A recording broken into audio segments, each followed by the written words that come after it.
a Sun Devil, man! The 27-yard line. That's a great call. Play fake. Plummer will put it up. Throws over the middle. Pull. Touchdown. Quick flag. Third down and 5. Levitt swings it to Scadaboo. Scadaboo breaks defenders. Here he goes again. Another. Scadaboo is the running back, and he is immediately met in the backfield, runs through the contact, and then throws a shoulder for good measure.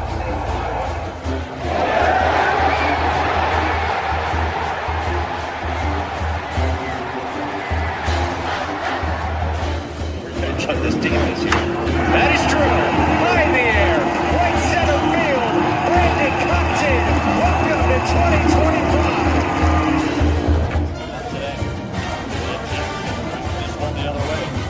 Still going back. That's the drag. Walks up and down. Edwards pulls off and buries it. Richardson drives out for Robbie Ryan. Her three right on the money.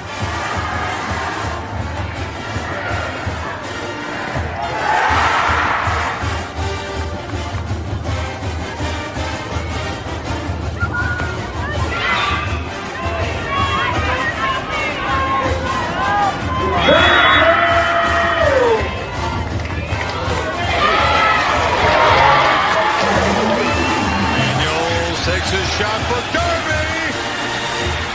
Flag out.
What is up, my Pitchfork Lunch peeps? Welcome into Monday's phenomenal edition, and I will be right back.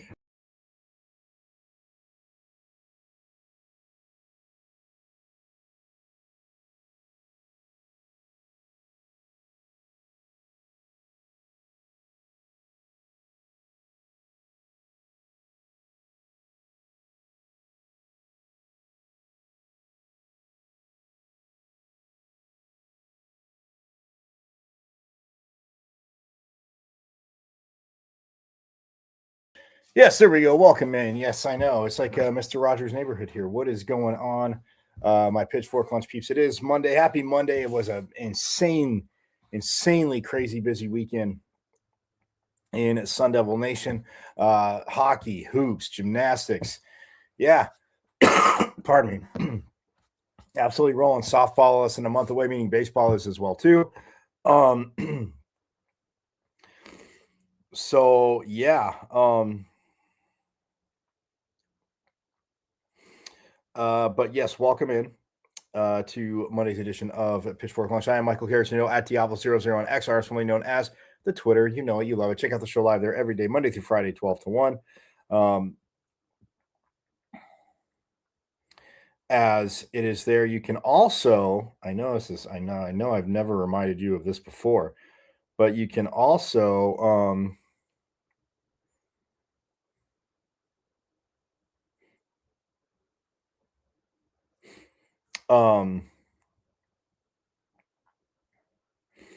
go to the wonderful world of the good old IG and check it out. Yes, that is right. You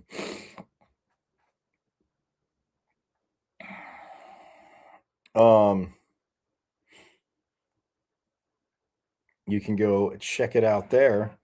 And guess what? All you got to do is go to michael.caratinudo.5 and you it is Monday, happy Monday. You can check it out live on the good old IG. Yes, I know. So yeah, just had a dot between my first and last name and then a .5 at the end. And guess what? Bam, there you go. Off and running on the good old IG. But plus, guys, last but not least, as you know, the YouTube channel. You can watch live on YouTube. So go to YouTube. You know how to get there. Yeah, go to YouTube and watch live. But while you're there, you need to subscribe because of the phenomenal con reviews that you have missed on the show. And there is a lot. You've missed a lot. So you can binge watch season 1, keep watching season 3 here as we're deep into it, and then binge watch season 2, and then keep watching season 3. And then, you know, as we keep rocking and a lot of these con reviews, again, we have multiple friends of the program. So again, not obviously asking the same questions every time we get coaches, players on, all that good stuff. So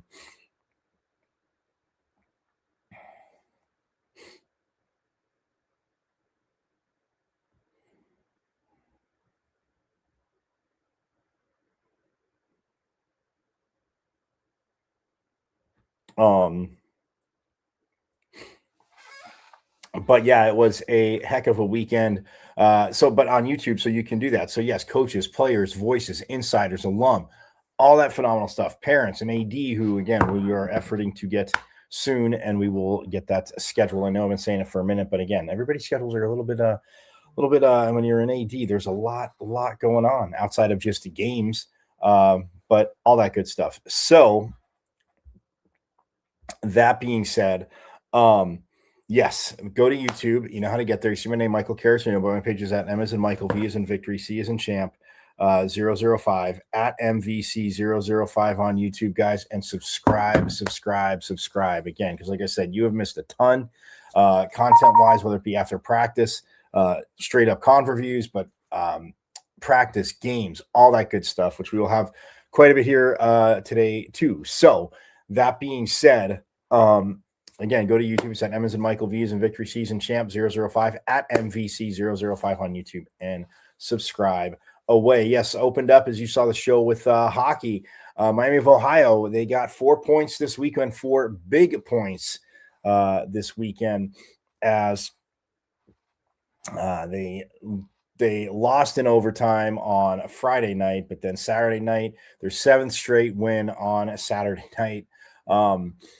And from Miami of Ohio, but they get the 1-0 win in regulation. So they do get 4 points on over the weekend, over the weekend for Coach Powers and his team. Again, absolutely awesome. They got a bye this week, and then North Dakota comes in next week, not this coming weekend, but next weekend. And yeah, I mean, it's just absolutely awesome. We'll hear from Coach Powers post game. We shall hear from Coach Powers. We will also the men's hoops team got the win on Saturday, by the way. Coach Hurley and the team got the win over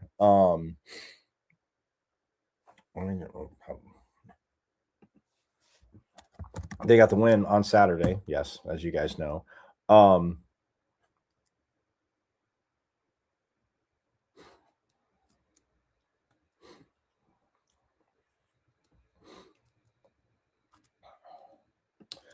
They got the win over K-State.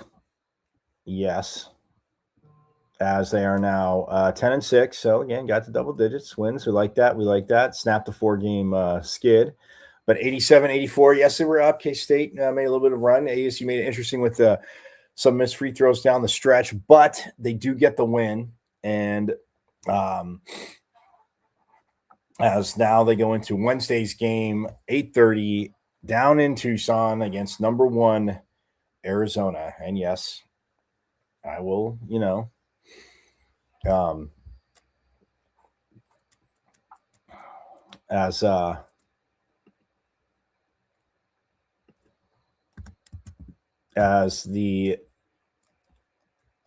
as Arizona won, they beat TCU on, I want to say,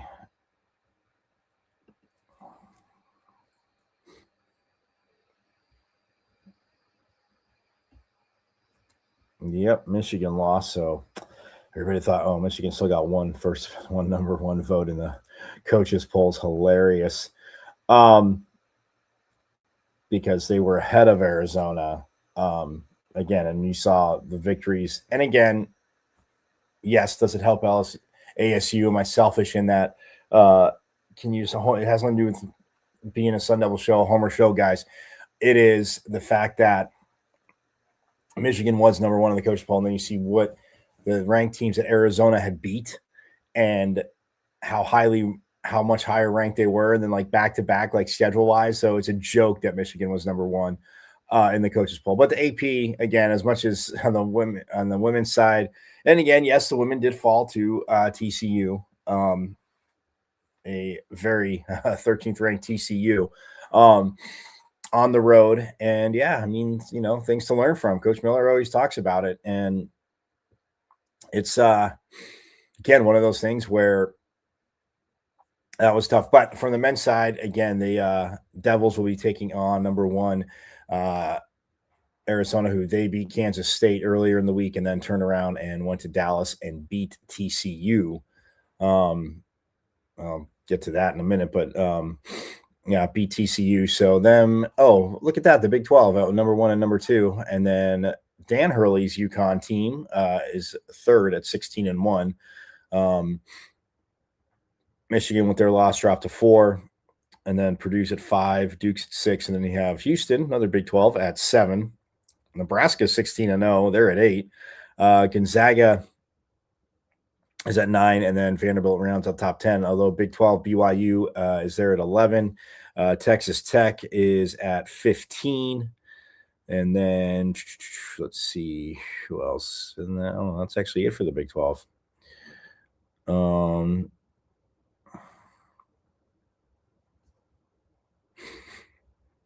Yeah, Kansas fell to West Virginia, and they were number 22. They fell, and UCF also fell, and they were number 25. So But yeah, this week's top 25, it just sees Texas Tech, BYU, Houston, Iowa State, and the team down south who is number one, but Big 12 number one and number two. So yeah, that is what ASU is up against and getting ready to face, going to Tucson again, 8:30 Wednesday night, my friends, as you guys all know.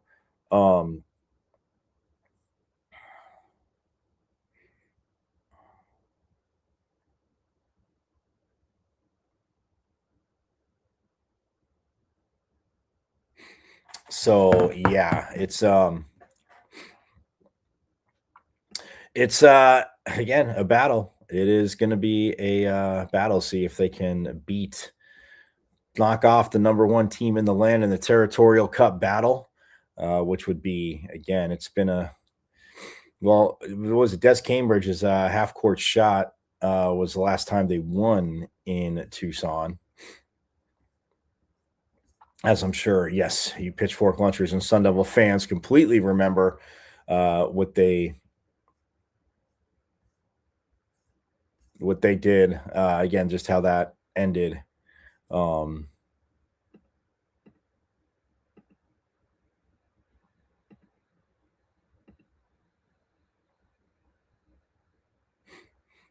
Yeah, so but that is also that. But on the women's side, yes, as we recap the weekend, like I said, hockey split with had an overtime loss and then beat Miami of Ohio, so they got 4 points this weekend. We'll get into standings a little bit later. We'll hear from Coach Powers though after Saturday's game.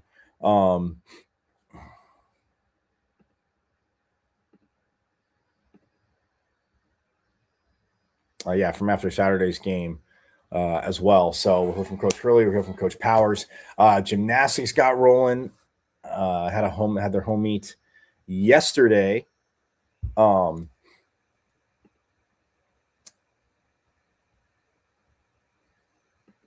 they took on, it was a tri meet, but UC Davis and San Jose State. They beat UC Davis, but again, San Jose State fell just it was 195.175 for San Jose State total score to 195.100, so 75 hundredths of a point. They fell to San Jose State, but again, they opened up the season. Again, finishing second in the tri meet.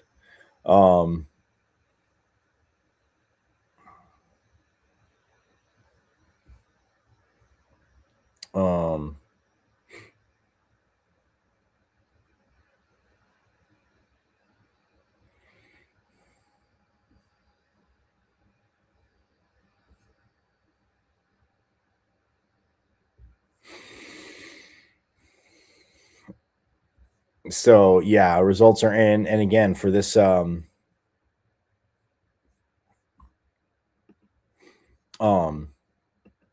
gymnastics roster, which we'll get through. We'll be out at some meets.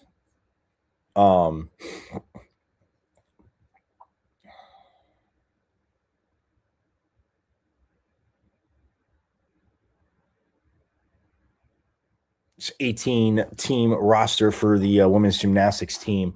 They again, hell of a start. But yeah, so, and then obviously they had the maroon and gold last week, but for Jay Santos, who is the head coach, just in case you did not remember, I know we talked about that. And I want to say this is what is this? Is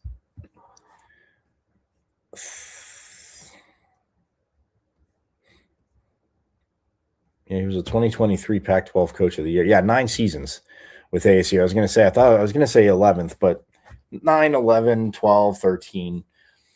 But again, no, his so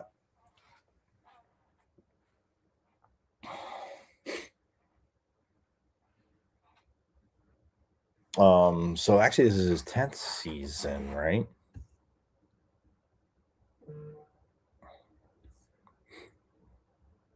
So yeah, this would be his 10th season.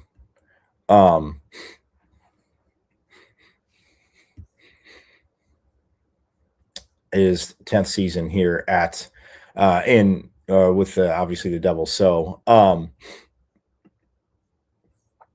but yeah, they've gone to regionals in every season but his first. So yeah, definitely got it right. And we talked about that. I know I talked about that last year. So again, look forward to they're at Kentucky next this Friday. They go to Kentucky, and then the 23rd they will be home for BYU, and then they're at Utah, and then February 7th they're home versus Denver as a Cyrus, a 2 p.m. meet. So that'll be pretty cool, little afternoon meet.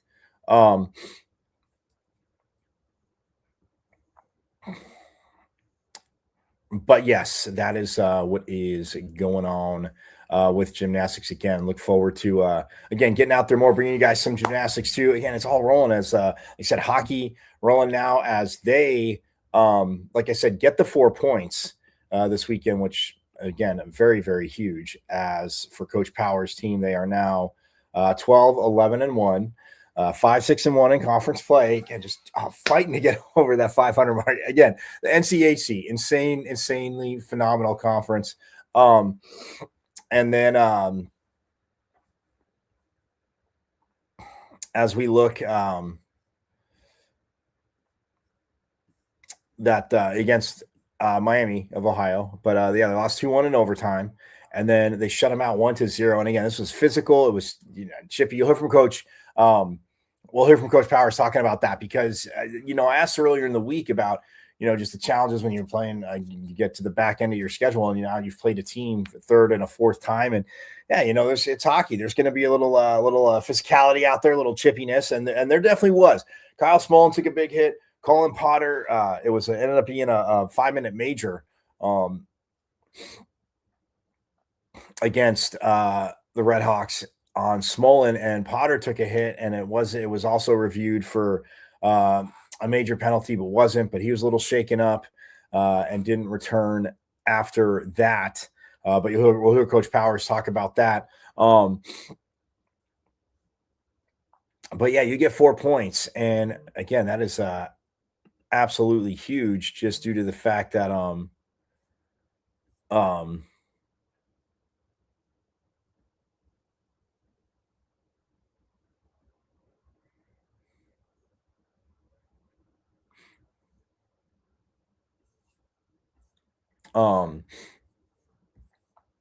when you look at what those points obviously mean to the Devils, because like I told you, they were at 13, and I will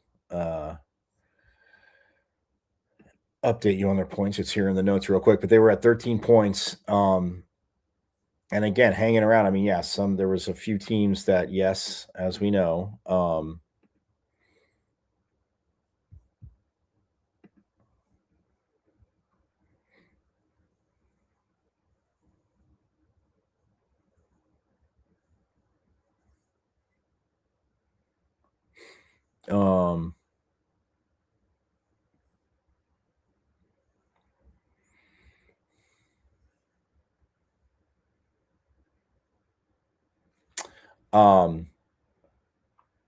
what was I going to say to you? Oh, yeah, I was going to say, yeah. So when you look at where they are points wise, the crazy thing is that now, I mean, again, you got to start stringing together sweeps, which again, in this conference, we know not the easiest thing. Do they have the talent to do it? Yes. Are they like other teams a wee bit banged up, but some guys came back? That was looking good. Coach Powers again addressed that as well.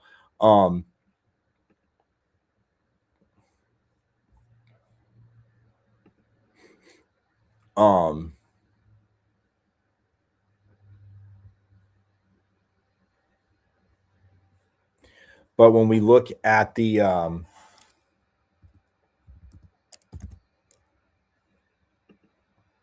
standings,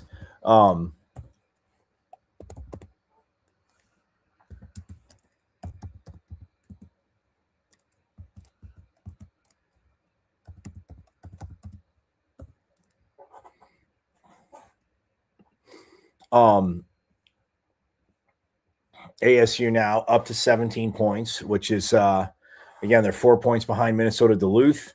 But Western Michigan at 23, 6 points there, 7 points behind Denver, who's got 24, but North Dakota 29.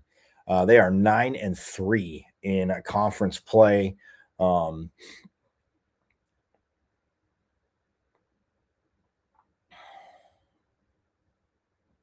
And they are 17-5-0 altogether. And that's a team that ASU, again, is coming into town, not this weekend, but next weekend, my friends.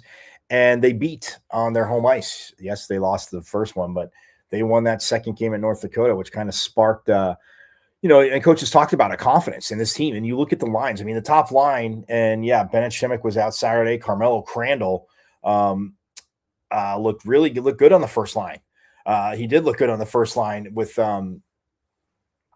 Cruz Lucius and Colin Potter for the majority of that game.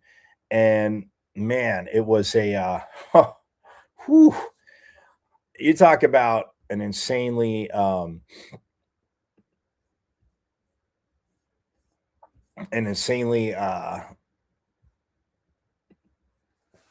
just physical game, Crandall, a freshman, and coaches talked about this freshman class. Yeah, there are quite a few, and they are building that way.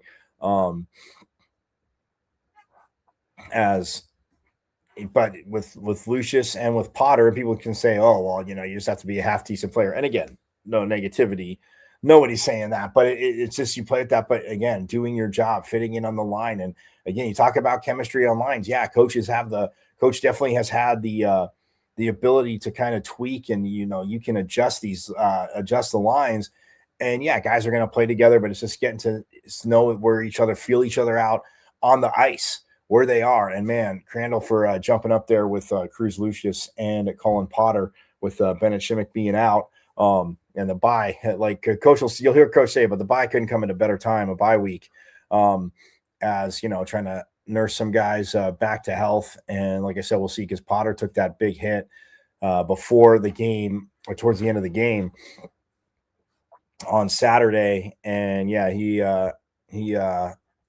again was skated off, but did not come back in that game. So, but Noah Powell got the winning goal. You'll see it. It was assisted by Logan Morrell and Sam Alfano as his line mates there. And Powell just, man. And guys, hello, how awesome is this?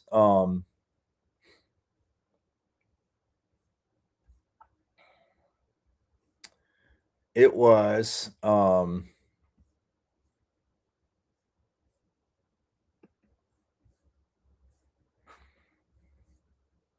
the first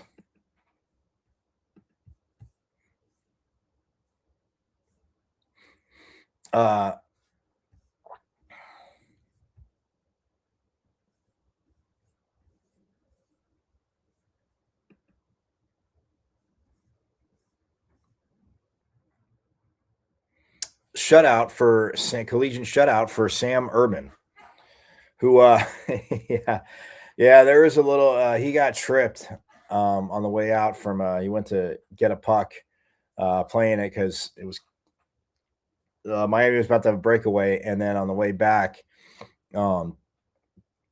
he gets tripped. Of course, there's a little pushiness because you don't touch another team's goalie, as is, and it's been that way for hockey forever, which again, it should be. Your netminders keeping you up, so you're not going to let them get pushed around or bullied or tripped. So he went and took a kind of a retaliatory penalty. And you'll hear what Coach Powers had to say about that. I'm sorry, it was very, very awesome. But yeah, his first collegiate shutout, man. I mean, this is just absolutely awesome. I mean, this goaltending pair, like Coach just talked about, he said it, but him just saying it is because of what they do on the ice, and it is the deepest tandem at goalie that Coach Powers is. I mean, if he says it's the deepest tandem he's ever had, and I was going back and thinking, I mean, the tandem wise, I mean, yeah, goalies that have stepped up and played just phenomenal through Coach Powers' time here, but as a tandem, I tend to again, it's not even about creating a false debate or a false argument. As you know, as much as I love to debate pitchfork lunchers, that is one thing that but this tandem, and Urban gets his first shutout or collegiate shutout. And man, I mean, it was again a physical. I mean, Miami Ohio is a big team. That's a physical game. And like I said, when you look at the standings now, I mean, they are 3-7-2 in conference play. They have 10 points, says Miami of Ohio. But I mean, that was huge to get 4 off them, 4 out of the 6 points. I mean, yeah, it'd be great to be at 19 right now, as we know. But you're 3 clear of St. Cloud State, who's got 14 conference-wise. And then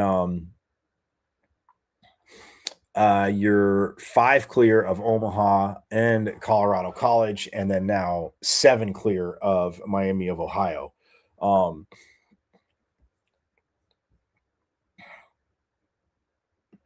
Who, when you look at it this year for the Devils, they are, well, let's see, they're 2-1-1 against Miami of Ohio because they won 2 games. They lost regulation back on November 1st on the road there against the Red Hawks, and then again the overtime loss at home, and then the regulation win. So yeah, very very awesome, as they have, like I said, North Dakota coming up, who again you love. It's about getting points, and I mean, yeah, sweeping North Dakota at home. But you have the bye week, which is phenomenal because again, injury wise, with Shemek being out, and then we'll see if he gets back, and then coach obviously, like I said, Colin Potter, Potsy, as he calls him, as his teammates call him. But yeah, I mean, but yeah, the grit that they played with, and you see in this conference, very, very stoked. So yeah, they're like I said, right there at 17 points, 4 behind Minnesota Duluth, who, let's see, I think they have North Dakota and then Colorado College, which, like I said, Colorado College is 5 points behind them. So you have North Dakota, Colorado College. Yeah, home for North Dakota, at Colorado College, and then St. Cloud State home. And then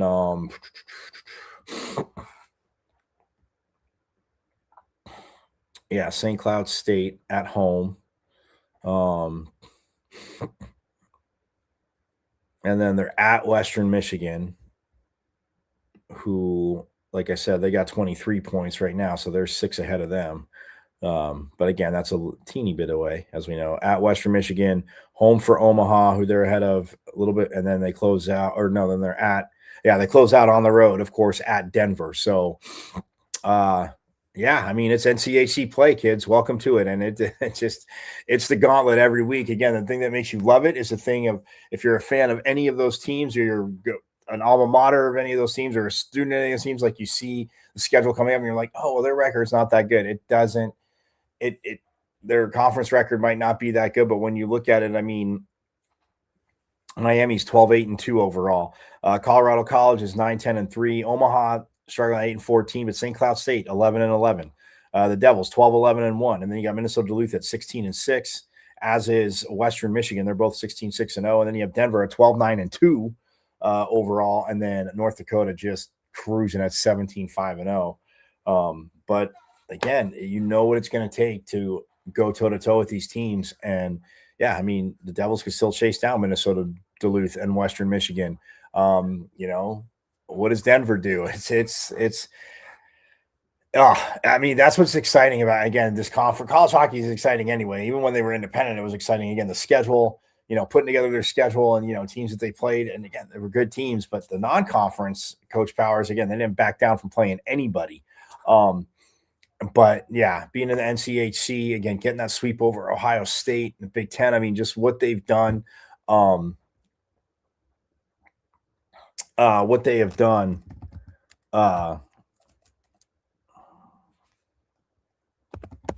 this season. Well, I mean overall, but I mean just now in their second season.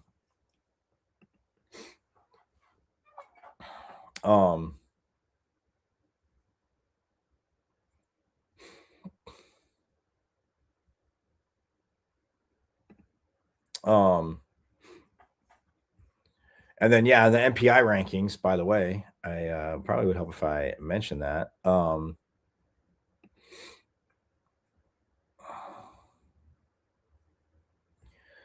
ASU is now 24. They went from 27 to 24. So that again, they're up.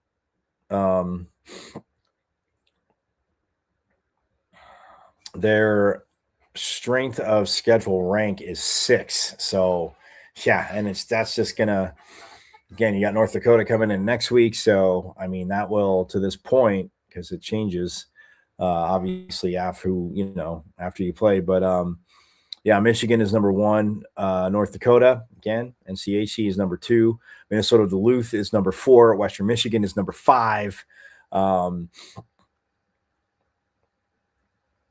Yeah, I mean, you look at the teams that are there. They've played North Dakota.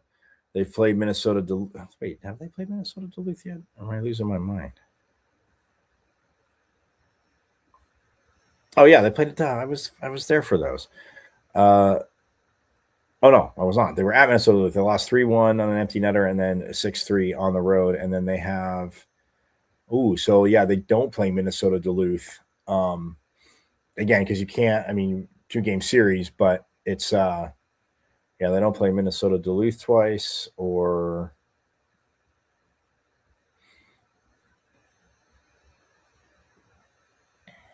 wait, let's see. Okay, so they opened, Penn State, Notre Dame, Alaska Fairbanks. Okay, then they open up with Miami, Ohio, and then Colorado College, and then North Dakota, then Denver. Then Ohio State came in, again, 3-2 and 4-3 overtime wins. And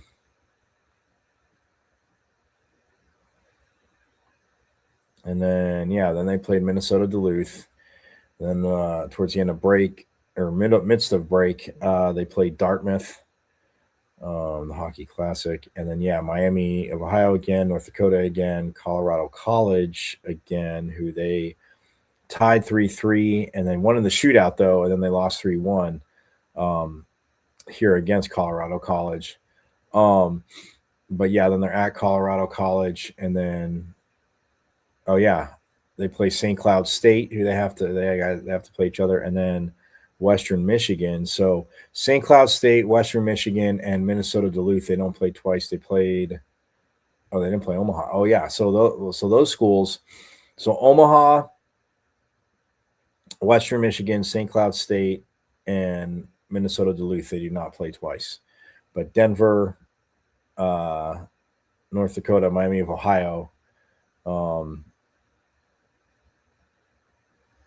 and they also don't play Colorado College twice. So yes, again, how the schedule works out. But so they play 4 games. But yeah, closing out again against Denver, you got North Dakota. So yeah, that strength of schedule. But yeah, you look at their who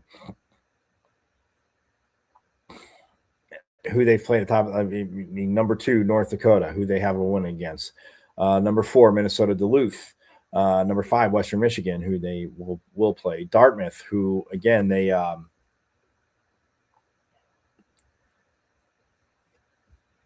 who they split with. Again, got a road. I mean, beat them 5-1 and then lost 4-1. Empty netter there as well. But you split with Dartmouth, who's number 7. Penn State's number 8, who you open the season with. You have Denver at 11. Augustana. They played Augustana in the what was that? The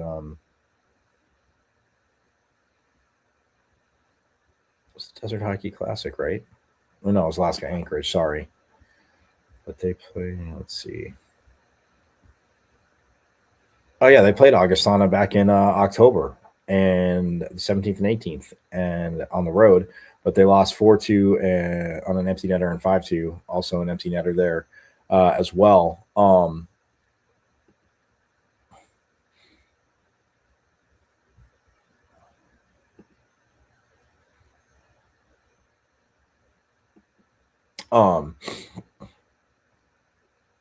But yeah, I mean, you look at the top 15, and yep, North Dakota, Minnesota Duluth, who they will play, who they played, Western Michigan, who they will play, Dartmouth, who they split with, Penn State, who they opened up with, Cornell, no, Quinnipiac, no, and then Denver, yes, Augustana, yes, St. Cloud State, who's at 19, who they'll play.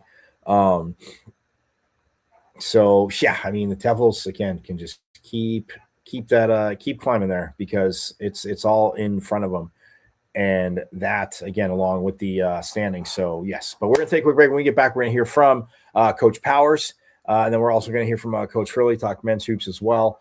Women's hoops again too fell to TCU. It was a tough one, guys, but we'll get to all of that coming up on the other side here on Pitchfork Lunch.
Yes, welcome back to Pitchfork Lunch. I'm Michael Carrick at Diablo00 on X. Artist One knows Twitter. Check out show live there every day, Monday through Friday, 12 to 1.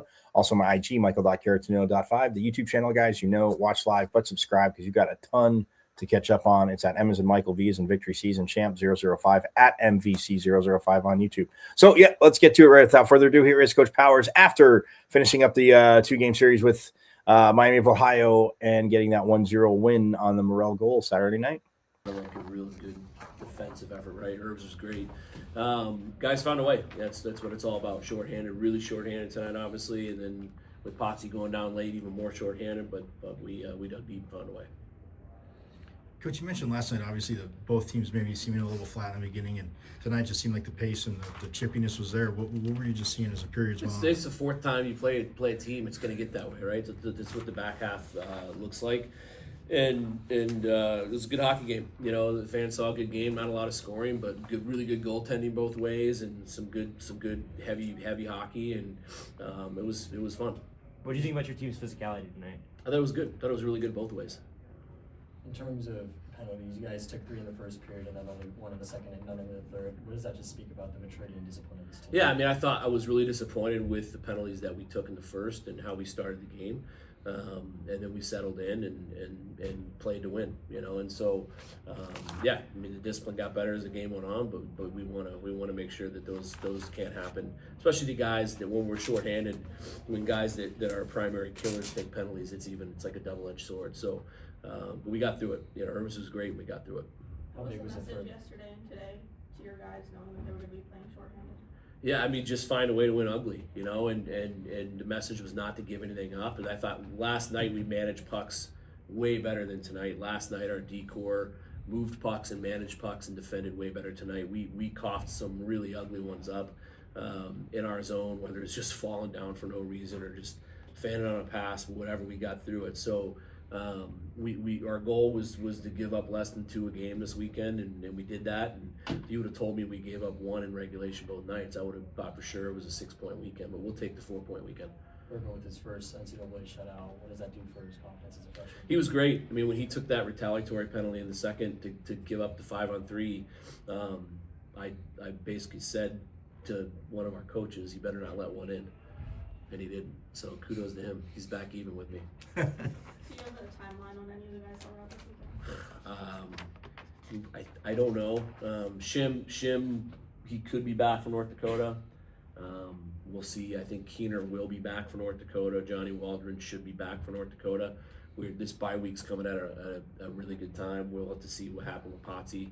That was a pretty ugly hit. Yeah. What was the explanation? I mean, because I know they reviewed it, but I don't know. The explanation for the entire last 5 minutes is, I don't even know. I don't even know what to say, how bad it was. What are your thoughts on the penalty kill overall tonight and this weekend? Yeah, I mean, the kill was perfect all weekend, which is huge, right? And you know, obviously we didn't execute on that 5-minute power play, but we got some really good looks. But the kill was great. The kill was, I mean, to get us out of that period, you know, without getting scored on was huge, and we were able to challenge their goal and get it called back. So that was a good one too. How do you feel like Carmelo played with that first level power? He was good. Carmelo was really good. I thought he did his job. He managed pucks. He forechecked. He hunted. He was flying all over the ice. He did a nice job. You mentioned having only one goal in regulation each night. How nice is it to have a goalie tandem like that behind you guys? It's awesome. It's like I said earlier in the week, it's the best tandem we've had. And Has was fine last night. That wasn't on him by any means. That game wasn't on him. But I thought Herbs, I just felt like the way he was practicing, and you know, Has went back to back against these guys last time, and we didn't get it done. I wanted to get Herbs in before the break and the bye week, and he was tremendous. That morale line's been coming up big for you guys in the last couple of weeks. What have you seen from them? They were good tonight. Tonight was their best game I thought in a while. They dictated the play. They got pucks in. They forechecked. They played to the identity we need them to play with in order to be successful, and they generated some. I mean, Sammy Alfano probably had 4 really good chances. He was going to have a tap in, and the linesman blew the play dead on the icing to go up 2-0. What was your biggest overall takeaway from the weekend? The weekend went ugly. You know, we don't need, you know, it's a great message to our young team is hey, you know, you need to keep the puck out of your net and give you a chance to beat anybody. And you know, we've been scoring a lot lately, and we didn't score a lot this weekend. They were really good defensively. They made it tough to get through neutral ice. They were aggressive with their D, and their goalie was unbelievable all weekend. He was unbelievable again tonight. He was near perfect, and so you know, when you get, you know, a weekend where you score 2 goals and you come away with 4 points, I think that's a good sign. I really do. With 8 active freshmen and 6 weeks left in the regular season, what do you think this weekend serves as a message to them? Just, I mean, we needed guys to step up tonight, and they did. And it's stepping up's not always scoring. It's playing hard. It's doing what you got to do to help your team get a win, and guys did it. What were your thoughts on Tony Akio? He was when he got his time, he was great. I shortened it in the third to 3 lines because we needed to get a goal, right? That's not his job, and he knows that. But he did some really good things. He threw some good checks, and he's always going to forecheck for you and be a great F1, and he brought the guys energy. One more question. Another series where you guys drop the opener and have to rally on a Saturday. What does that say about your resilience? Again, like we got a resilient team that finds ways, and that's a big win. You know, three points, a regulation win when you're that shorthanded is a testament to our guys after, you know, a game last night. I probably felt like we deserved last night's fate, not tonight. You know, more than tonight. So it was nice to get one maybe that we didn't entirely deserve, but thought we did last night. Thank you, Coach. Thank Well, you heard him right there. And again, I love that because, yeah, and like I said, that goaltending core or tandem, again, absolute money. So they get the 4 points. Told you where they're at, and yeah, hoops wise, again, men's hoops, they get the victory. They get the victory over K-State, snap the 4-game losing streak, which is huge. And again, needed to win 87-84 over K-State. And real quick, before we hear from Coach Hurley, I mean, it was Masamba Diop, guys. Look, I've said it. I've been saying it. You know, he came in, you see the height, and you're like, okay, and, you know, start working him into the game. Masamba Diop, this kid is amazing. And if you haven't seen him play, and yeah, it's going to be a big test for him Wednesday. We'll get into that tomorrow here on Pitchfork Lunch. But yeah, it's been absolutely amazing what he again has done, because you look at what he did in 31 minutes. He had 21 points, 9 rebounds, 5 blocks, 1 assist. And yeah, a beautiful alley-oop play from Pig Johnson to Masamba Diop, again, just running the floor. But I mean, what he can do down low, and the shooting of his free throw shooting, guys, I've talked about this, is absolutely is phenomenal. I mean, when you look at his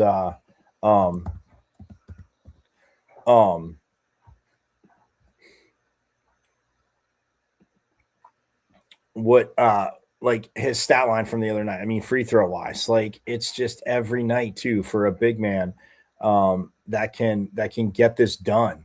Like it's he yeah,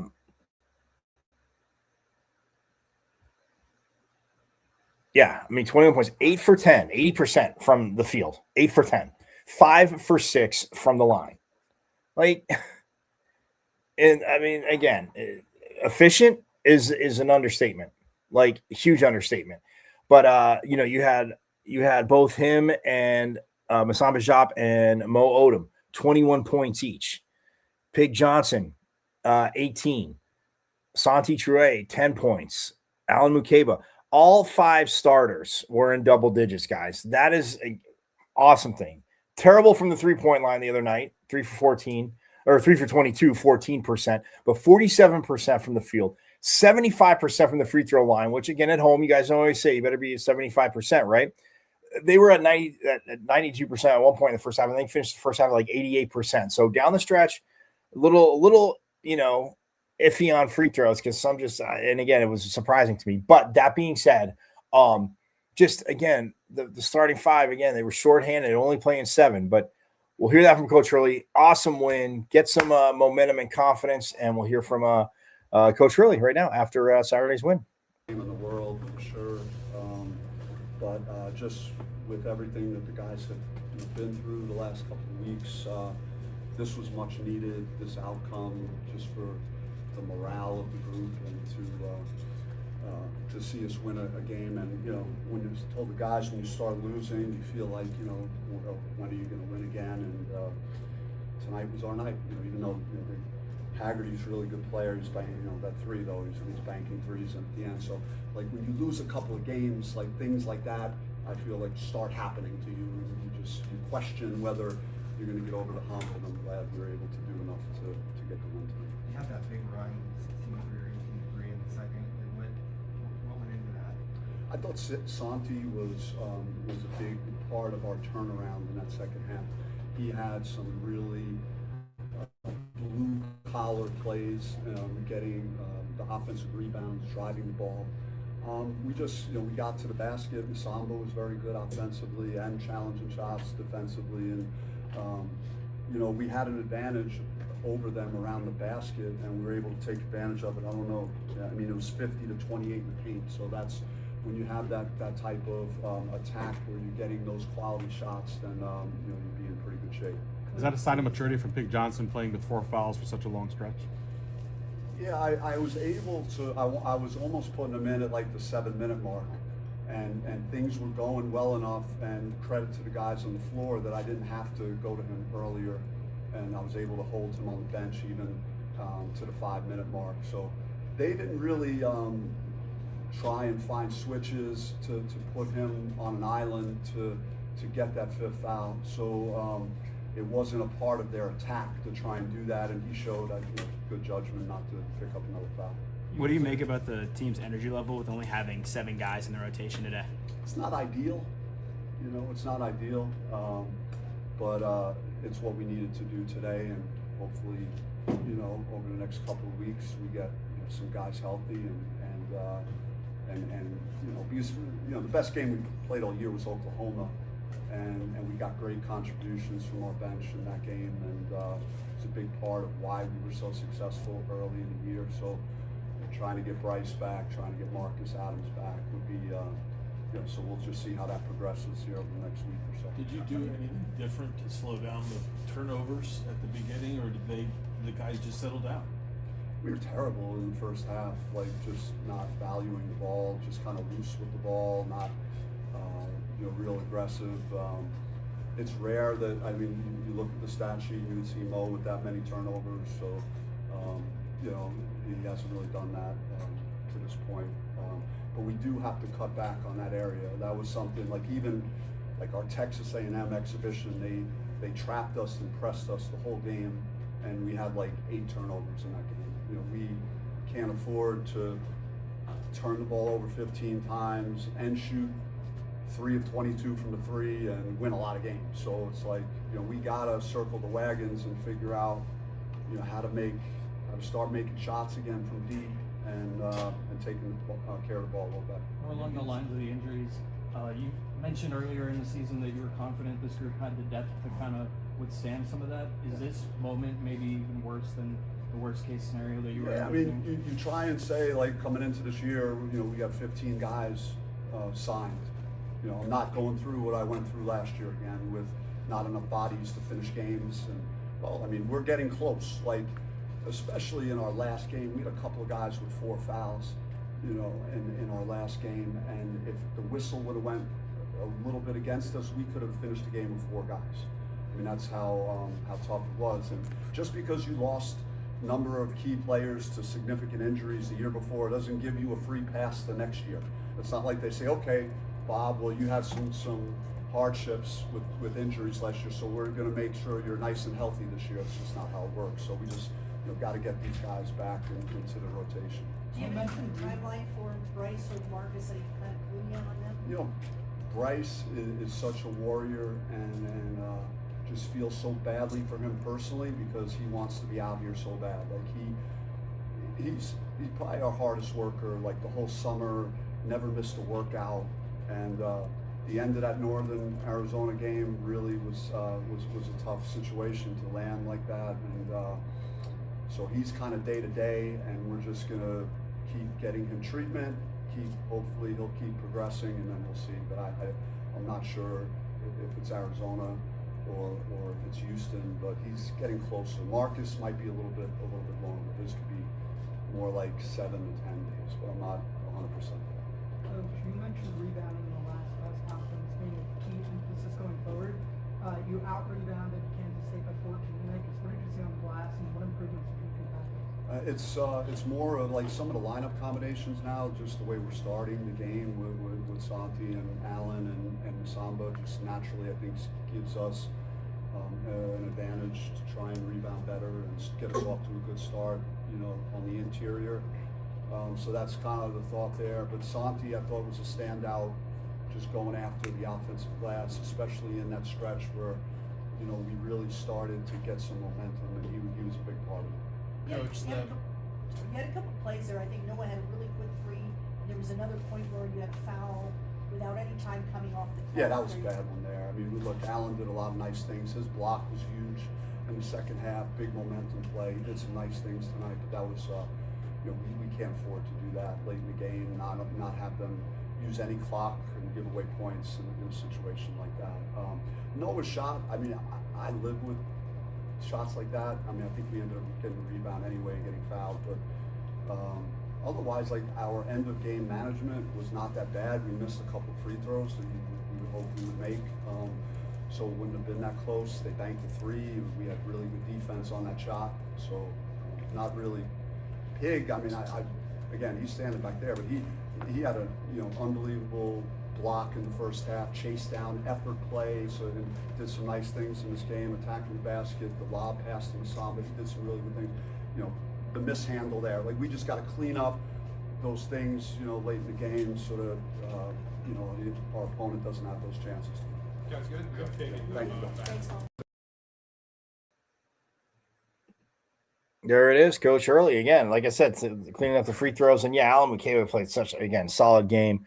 He had a block, Pig had a block, but 5 blocks for Masamba Diop, who, by the way, guys, earned a spot on the starting 5 of the week in the Big 12 today. That just broke, actually. So absolutely awesome.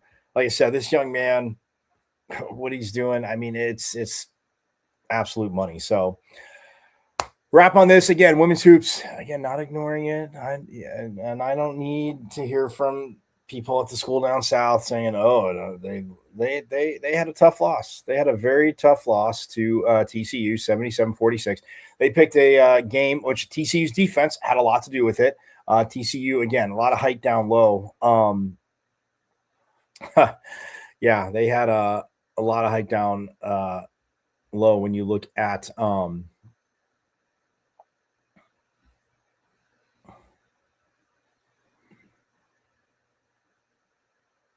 Olivia Miles, their starting guard, led the team with 22 points. She was 9 of 15 from the field, 3 of 5 from 3, 1 for 1 on only a free throw attempt, but 22 points, 6 assists, 5 boards. So, yeah, Miles had a hell of a game. But then you had Donovan Hunter. She had 10 points for TCU, as did Clara Silva, who I think about 6'3" ish, and yeah, she had 10 points. Kennedy Basham, you guys remember Kennedy Basham?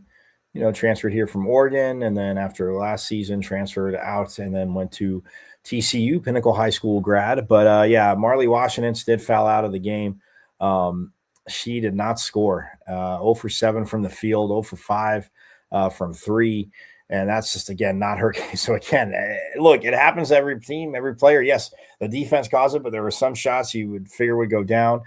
Gabby Elliott, 6 of 16 from the field, 19 points, 3 for 5 from 3, 4 for 8 from the free throw line, where this team, again, shot 9 for 16 from the free throw line, which or hold on.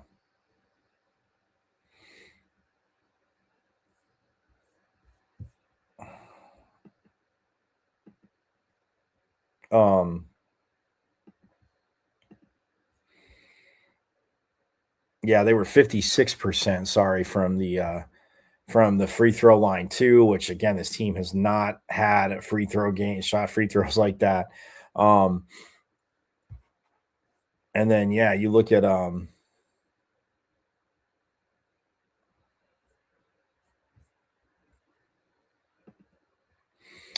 mean, it was 14-13 after 1. The worst quarter that the Smalley Miller team has had came in the second, as they only scored 7. They got outscored 21-7. They outscored by 14, so they were down by 15 at half, 20-15 in the third, TCU, and then 22-11 TCU in the fourth. It's just, again, you put up, and you're going to put up, obviously, as you're going, you're going to put up more threes as the game goes on, but they were 3 of 12. Oh, yeah, they were 3 of 12 from 3. So they didn't take, again, I mean, they were trying to get back in the game, and you look at TCU was 9 of 25 from 3. So, I mean, 36%, but to the Devils, 25%, 29% shooting from the field for ASU. And like I said, it was tough. Elliott had 19, but you had McKenna Brackens had 7. Amaya Williams Alicia Carrera had 6. Amaya Williams had 4. Martina Fantini had 6 points in 19 minutes. She was 2 for 3 from the field, 2 for 4 from the line, but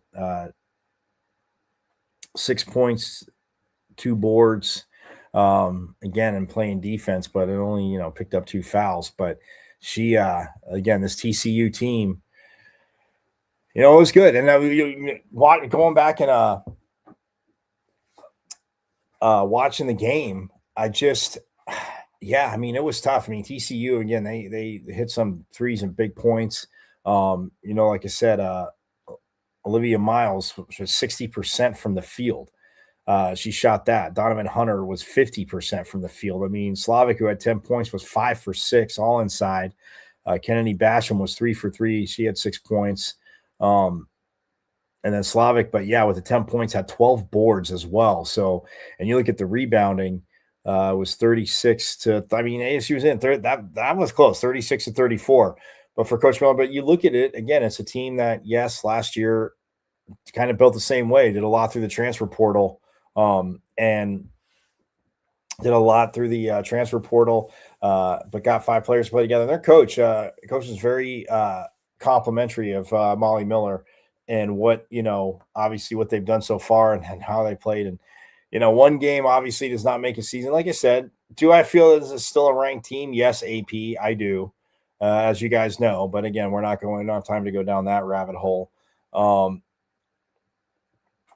So, yeah, but that is that. So, hey, going to wrap it on that. Again, phenomenal weekend. Hockey gets 4 of 6 points. Men's hoops gets the win. Women's hoops again. TCU gymnastics, second in the tri-meet. Awesome. Got the U of A game coming. We're going to hear from Pig Johnson and Mo Odom tomorrow. And we are also going to hear from who are we going to hear from? Hockey as well, too. I will let you know. So, that'll be tomorrow here on Pitchfork Lunch. But again, have a most phenomenal rest of your Monday. By the way, it is Monday. As I'm going to have a little bonus for you on the way out. On the way out of here. So, yes, but have a phenomenal rest of your Monday. And again, don't forget, it is #our state. Thanks to reigning back-to-back Big 12 champs women's volleyball for always reminding me that it is #our state, and to always share that. Yes, team down south, that's for you. Congrats on your number 1 ranking in basketball for right now, but we're coming to get it.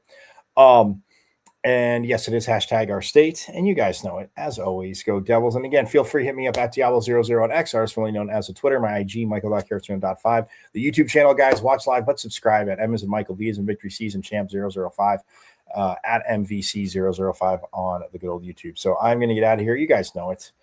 Go Devils. And as always, forks up.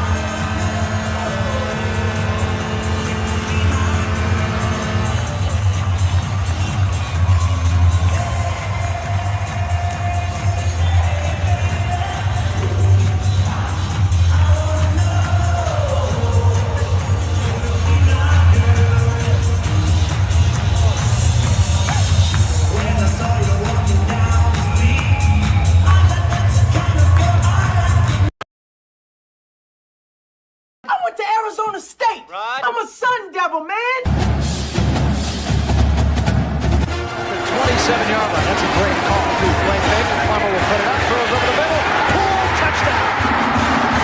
Quick flag. 3rd down and 5. Levitt swings it to Scatteroo. Scatteroo breaks defenders. Here he goes again. Scatteroo is the running back, and he is immediately met in the backfield, runs through the contact, and then throws a shoulder for good measure.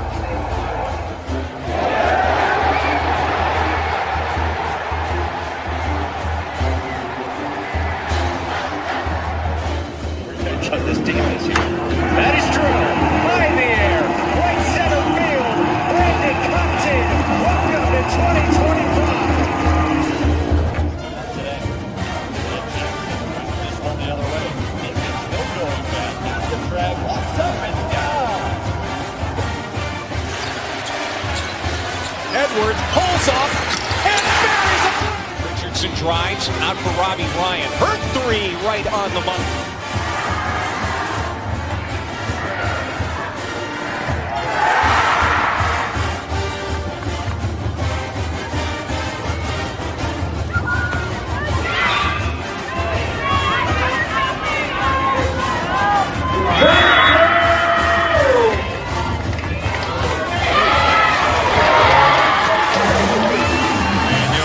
Takes his shot for Darby.